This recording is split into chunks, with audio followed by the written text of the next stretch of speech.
Assalamualaikum warahmatullahi wabarakatuh. Apa kabarnya Mams dan juga teman-teman semua? Semoga senantiasa dalam keadaan sehat, dimudahkan serta dilancarkan rezekinya dan bahagia selalu ya. Alhamdulillah, di kesempatan video kali ini aku dapat share video lagi, sharing seputar mengelola keuangan rumah tangga. Dan teman-teman, kali ini aku mendapat pertanyaan berasal dari DM Instagram bernama Bunda Aska dengan kondisi keluarga terdiri dari suami, istri, dan sudah mempunyai 1 orang anak. Di sini untuk anaknya itu baru berusia 3 tahun gitu ya. Dan untuk pertanyaan selengkapnya, teman-teman bisa lihat di layar berikut ini. Nah, sebelum lanjut ke videonya, di sini aku tidak ada maksud untuk menggurui siapapun. Di sini kita saling sharing bersama, belajar bersama untuk menjadi seorang ibu, seorang istri, dan juga seorang ibu rumah tangga yang lebih baik dari sebelumnya. Dan langsung saja, di sini aku akan mencoba untuk mengelola pendapatan sebesar 3 juta rupiah per bulan. Nah, buat teman-teman yang mungkin ada pertanyaan juga, bisa menuliskan melalui kolom komentar atau teman-teman langsung aja DM ke Instagram aku. Untuk linknya sudah aku taruh di description box.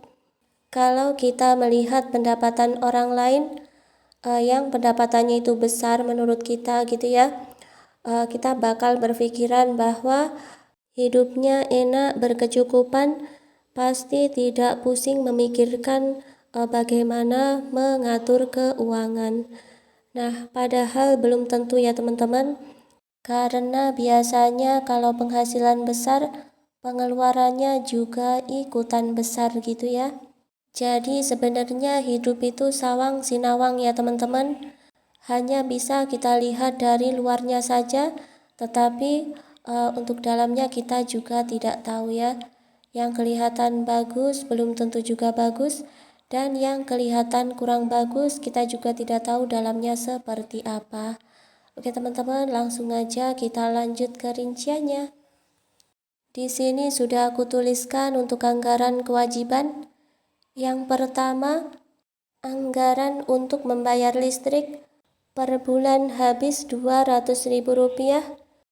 Kemudian yang kedua, ada anggaran untuk membayar arisan per bulannya habis Rp50.000. Kemudian selanjutnya yaitu untuk membayar angsuran bank. Nah, di sini tuh per bulannya lumayan besar ya teman-teman, sebesar Rp570.000. Dan yang terakhir untuk membayar wifi per bulannya habis Rp120.000. Jadi itu tadi ya teman-teman, untuk kewajiban di sini sudah aku tuliskan semua. Lalu di sini aku total, dan untuk kewajiban menghabiskan anggaran sebesar Rp940.000. Jadi dari penghasilan sebesar 3 juta rupiah dikurangi Rp940.000, masih ada sisa Rp2.060.000 ya. Dan di sini lanjut lagi, aku buatkan untuk rincian kebutuhan pokok.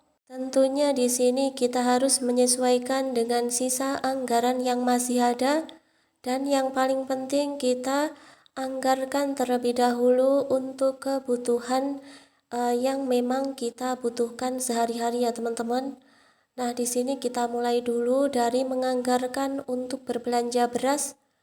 Di sini untuk anggaran beras per bulan dianggarkan sebesar Rp200.000. Nah, untuk harga beras sekarang itu sudah naik lagi ya teman-teman. Di daerah aku sini 1 kilonya itu udah 13.500 gitu ya. Oke teman-teman, di sini yang kedua yaitu untuk anggaran berbelanja gas per bulan dianggarkan sebesar Rp50.000. Selanjutnya yang ketiga yaitu untuk anggaran berbelanja bulanan. Di sini untuk anggarannya Per bulan aku anggarkan sebesar Rp350.000.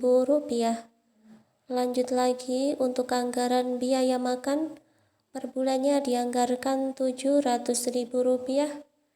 Jadi bisa diatur untuk berbelanja bumbu 100.000, untuk berbelanja sayur Rp600.000 per bulan, dan untuk berbelanja mingguan sebesar Rp150.000 per minggunya ya.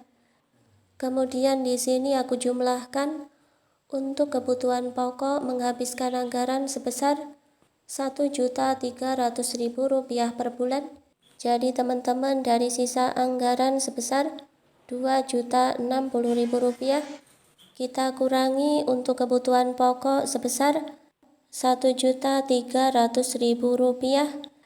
Jadi masih ada sisa pendapatan sebesar Rp760.000. Kemudian di sini aku buatkan untuk rincian anggaran kebutuhan lain-lain. Yang pertama di sini dianggarkan untuk bensin, per bulannya dianggarkan sebesar Rp150.000. Kemudian yang kedua, untuk anggaran jajan, per bulan dianggarkan sebesar Rp100.000. Di sini juga untuk uang saku suami, per bulannya Rp150.000, dan dianggarkan untuk dana darurat sebesar Rp100.000, untuk sedekah Rp60.000. Kemudian di sini aku total terlebih dahulu untuk anggaran kebutuhan lain-lain menghabiskan anggaran sebesar Rp560.000. Jadi dari sisa anggaran Rp760.000 dikurangi Rp560.000, masih ada sisa sebesar Rp200.000. Kemudian untuk sisanya di sini masih ada Rp200.000 dan itu dianggarkan untuk tabungan per bulannya ya. Oke teman-teman, sekian dulu video aku pada kesempatan kali ini. Semoga video ini bisa bermanfaat untuk Bunda Aska dan juga bunda-bunda lainnya yang mungkin memiliki persoalan yang sama pula. Sebelum berpisah, di sini aku mohon maaf yang sebesar-besarnya apabila ada salah-salah kata. Akhir kata, wassalamualaikum warahmatullahi wabarakatuh. Sampai jumpa di video aku yang lainnya.